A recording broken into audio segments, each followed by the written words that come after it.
সাপ আর বেজির মতো ইঁদুর এবং বেড়ালও যেন জনম জনমের শত্রু। তবে বেজি সাপের সঙ্গে যুদ্ধ করে সাপকে মেরে ফেলে, আর বেড়াল ইঁদুরকে মেরে খেয়ে ফেলে।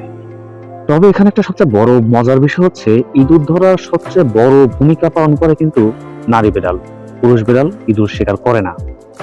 তবে যদি সামনে পেয়ে যায় তো তাকে প্রচন্ড পরিমাণে আহত করবে, একদম যাতে মরে যায় এমন একটা ব্যবস্থাও করে বসে। এই যে লাল বিড়ালটি, সে একটা পুরুষ বিড়াল, বসে বসে দেখছে, তামাশা দেখছে।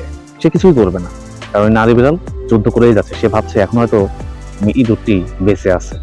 তবে যদি একটাবার নড়ে উঠতো তাহলে সে এমন ভাবে হয়তো কামড় দিত যাতে ও আর নড়ার শক্তিটুকু না পায়। বিষয়টি আরো নিশ্চিত করতে আমরা দুটা বিড়ালকেই ওই মৃত ইঁদুর সহকারে একটা খাঁচায় বন্দি করলাম। কিন্তু সেখানেও দেখা গেল নারী বিড়াল সে আগের মতোই তার চেষ্টা এক বিন্দু কমতি রাখেনি। কিন্তু সেই খাঁচায় বন্দি থাকা পুরুষ বিড়ালটি একদম চুপচাপ। বিষয়টা দেখতে এমন হচ্ছে যেন পুরুষ বিড়ালটি সেই ইঁদুরটিকে দেখে ভয় পাচ্ছে। আসলে তা না, কারণ এই শিকার করাটা তার স্বভাবেই নেই।